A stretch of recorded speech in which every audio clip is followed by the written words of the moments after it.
Golden Black Live, segment number 2. Jerry Palm joins us. Tom Dienhart and Brian Newbert waiting patiently in the wings to break down Purdue, Maryland, and whatever else we want to break down in the final segment. But Jerry, welcome to the show. Thanks. You're always so gracious. Now, I have to admit, when we scheduled you, we were going to be starting to talk about bowls in Purdue. Things have changed a little bit for the Boilermakers, but your job now, as you evaluate that, and obviously you do that with the NCAA basketball tournament, but still not impossible. Purdue still can play its way back into bowl contention, but it's good. But it's not impossible till you get that 7th loss. Yeah. Right. And then even then, well, Purdue's APR is probably not good enough at 5-7, but still, you're playing so many freshmen. Yeah. And Purdue has lost every player it could not afford to lose. Yeah. And Rondell Moore, I assume, will be back at some point before too long. But, Sindelar's out a long time. Bailey's done for the year. Lorenzo, the guys at Purdue really, where they didn't have the depth to lose these key guys and older guys, it's really hurt them this year. But the second half at Penn State was kind of encouraging. And so, the defense looked a little better. Jack Plummer, they got to protect that guy, obviously, a little bit. 10 sacks is a bad month, let alone a bad week. So, but Purdue's got some work to do. But now they get a team kind of like Minnesota that's similar to Purdue in that they struggle to block, they struggle to tackle. They've got really good skill position guys, and Minnesota took advantage of that. Their receivers they've got some elite level receivers that if they played for anybody but Minnesota, you'd hear a lot more about. Maryland has got some pretty fast running backs and receivers as well. They're going to play their backup quarterback this week, too, with Josh Jackson out after getting hurt against Rutgers. So I think it's a pretty even matchup. Could be a pretty fun game and one that, frankly, despite the line, Purdue's got a pretty good chance to win, I think. Yeah, the line has jumped or started at 2, went to 6, now back to 3, I think it is. But now that gambling is legal in sports gambling in the state of Indiana, has that changed all the analytics and analysis that you do on sports and basketball and football changed it's always been there. The line's always been there. So has it changed anything for you from that standpoint? Yeah, actually, in the last few years, I've actually started writing a weekly best bets column. So I get a chance to pick the games that I like on the spread. Usually I don't do over-unders. I usually just do spreads and, 3 games I like, and then I pick an upset of the week, which normally I get about a third of those right. I'm still looking for the first win on those this year, although I like my chance this week. What is it this week? I got Nebraska over Minnesota. Okay. They're an 8-point underdog. So I pick a team that's at least a 6-point underdog to win outright. And I having seen Minnesota in person, that's one of the worst undefeated teams in college football, if not the worst undefeated team in college football, and I like Nebraska this week to not just cover but win. I can pick just whatever 3 games I like. It's fun, for entertainment purposes only. Yeah. And some people just like what I do and bet the opposite, and Teach his own. Yeah, right. Whatever. It's fun to be able to write something a little outside of my box. I'm kind of a numbers guy, but I haven't devoted my numbers to the betting lines. But, if I had started that a long time ago, maybe I could have developed in that way. Instead, I'm doing something that's really unique and cool. Tell me, your Purdue degree and how you got into all this stuff early on. It's an interesting story, but the ability to, from an analytics standpoint to a numbers standpoint, give me that resume. So my degree is computer science. Yeah. I was always a math guy. I was with the punch cards? Oh, yeah. Well, my computer science class was the first one that did not have to do punch cards. Okay. However, I was enough of a geek that I did one program in punch cards anyway. I actually still have some of those punch cards around. But I was a state champion in math, so I almost double majored in math by accident, just taking electives. And so, anyways, always had a head for the numbers, always had a passion for sports, and it ended up finding a way into a career that combined all of my various passions into one thing. I started doing the basketball RPI and bracket projections as a hobby, and then we got bought by one bank too many when I was doing computer programming, and in 2002 I got downsized and decided to see if I could turn my hobby into a job, and and now I'm here talking to you. Yeah. So things have gone pretty well. Yeah, right. This is the epitome of greatness. When you get this, you get the pinnacle, I should say, when you get on Golden Black Life. Well, which Jerry will be on, I'm sure, as well, usually via phone in that February, March standpoint.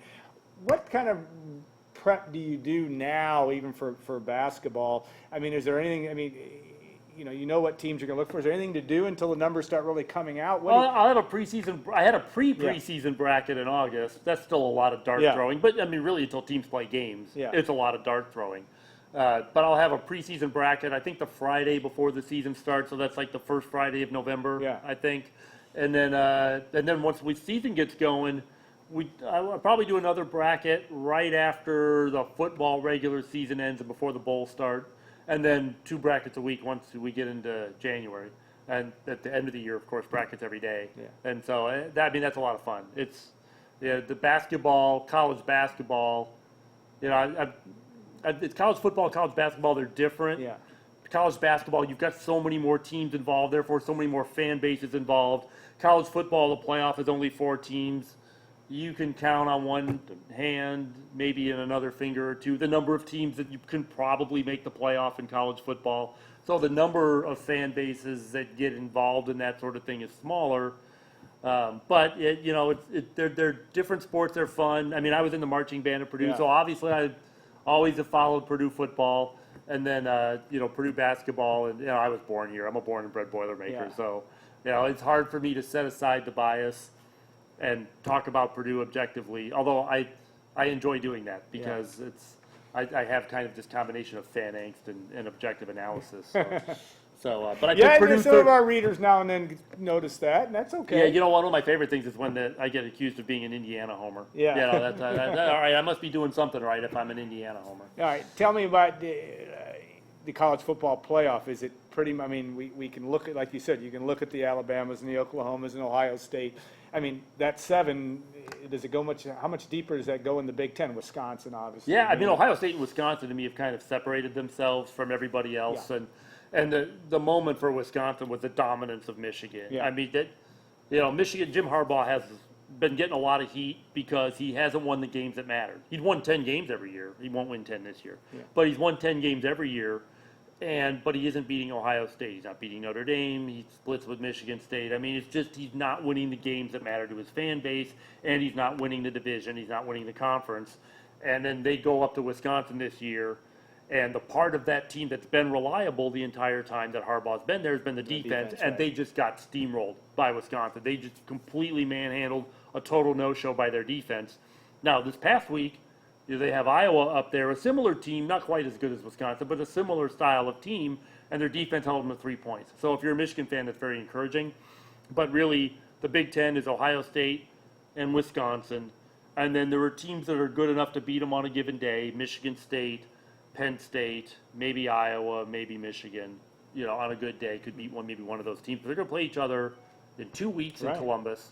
And then possibly again in the Big Ten championship game. No, Wisconsin still has work to do. They obviously have got to beat. You don't want to. They have Michigan State this week at home, and Michigan State's an interesting challenge because Michigan's defense rolled over for them, but Michigan State's defense will not roll over for them. That'll be a much more challenging opponent for Wisconsin. Maybe a sign of how good Ohio State is, though, when they put 34 points on them. But well, I mean, it's still 34-10. Yeah. I mean, Ohio State looks really good, and the difference between this year's Ohio State and the last 2 years is that the defense is really locked in, really reliable, because 2 years ago they gave up 55 to Iowa, 49 here last year. Still amazing. Yeah, and now that's a month for this defense. I mean, it'll be interesting to see what happens when November rolls around. If they beat Wisconsin and they get to a point in their schedule where maybe there's a bit of a lull, if they'll have a no-show kind of game like they have the last 2 years. This team doesn't really feel like that, though. No, Justin Fields is really something as well. Been quarterback. Terrific. All right, so Purdue basketball, and obviously last year an amazing run by the Boilermakers in the tournament, an amazing heartbreak at the end with Virginia. Where were you when that were you in Louisville? I was in Louisville. Okay. I was sitting. Were you working or were you watching? I was on press row at the free throw line where that shot was taken. Oh my gosh.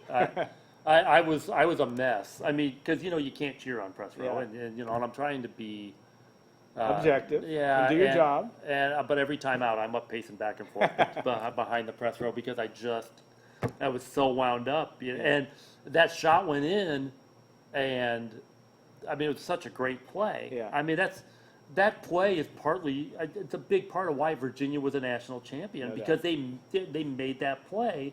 When he gets that shot off of Harms who's trying to close out, and I mean, it's just a great play. But then we get the lead in overtime. I mean, it's overtime. That shot didn't end the game. They sent it to overtime, and Purdue's got the lead in overtime, and Virginia made plays to win it.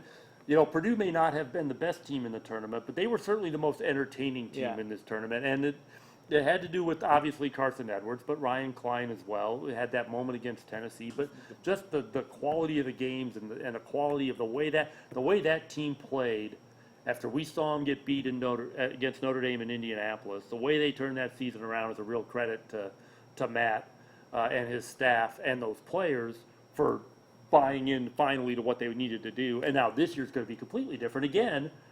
And it's funny because you see Purdue in the rankings in the preseason, and you lose a Carson Edwards and you lose Ryan Klein, and you think, and Grady Eifert too. Yeah, well, yeah. Of course he's around still, but yeah. Not in uniform anymore. But people give Matt the benefit of the doubt now because this is a different team.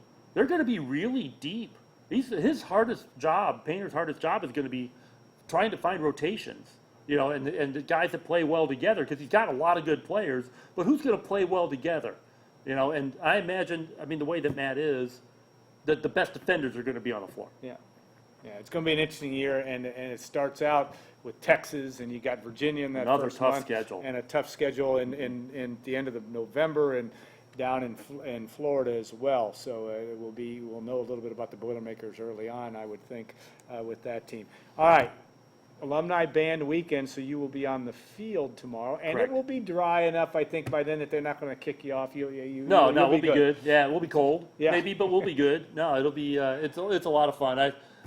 My job hasn't always allowed me to do alumni band, but the last few years we've been able to work it out. And you have a son that's still. No, he was in the band 2 years ago, right, and then he came home for a year, and so now he's at Purdue Northwest, and hopes to get back. Okay. He still wants to come back and do the band again. But yeah, 2 years ago was so special because, I get to share the field with my son, which is the first time that had happened. And no matter what happens the rest of our lives, if we get to do that again, great. If we don't, it happened once and it was such a special day 2 years ago. Yeah, absolutely. And I think you have a lot of reasons to have, it's been a special weekend for you. You don't want to tell me about your personal announcement now that I put you on the spot? You mean that I got engaged earlier today? Yeah, that's it. To Vicki Largent. Yeah. Congratulations. We wanted to have that. Yeah. And Vicki, God love her, she said, no, she put the kibosh on it. We were going to have our first engagement in Golden Black Live history, but congratulations. Thank you. Yeah. Vicki, also we were in the band together. And you said born at the same hospital, yes, not we at the same time. No. But that's good. About 9 months apart. Yeah, and that's pretty amazing. Yeah, so congratulations to you, and it will be a big day tomorrow.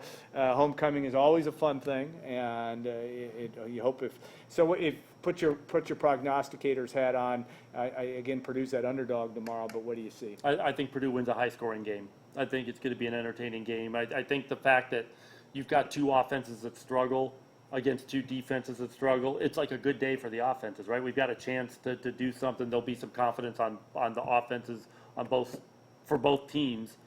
Playing backup quarterbacks, of course, but the skill position guys really on both teams. Your guys are going to have room and space that they're not used to getting for both teams.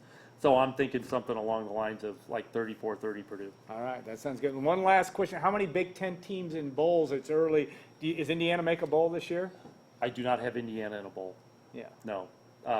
It could happen. They're a borderline team. Yeah, they've got to win those games. They're going to have to. They're probably going to be like they have the last few years, come into the bucket game needing a win to get to a bowl. Yeah, interesting to see. And it'll be there are a lot of teams that'll be vying for bowl opportunities in the late October, November on down the stretch. Jerry, thanks so much for your time. Always enjoy it. We will bug the living crap out of you come basketball time as we try to figure out where the Boilermakers will be headed in the NCAA tournament. We're never going to presume anything. That's if they get there, but a lot of good things I think are ahead for Purdue men's basketball. We're going to take a 2-minute break and bring on Tom and Brian as we finish out this edition of Golden Black Live. Stay tuned.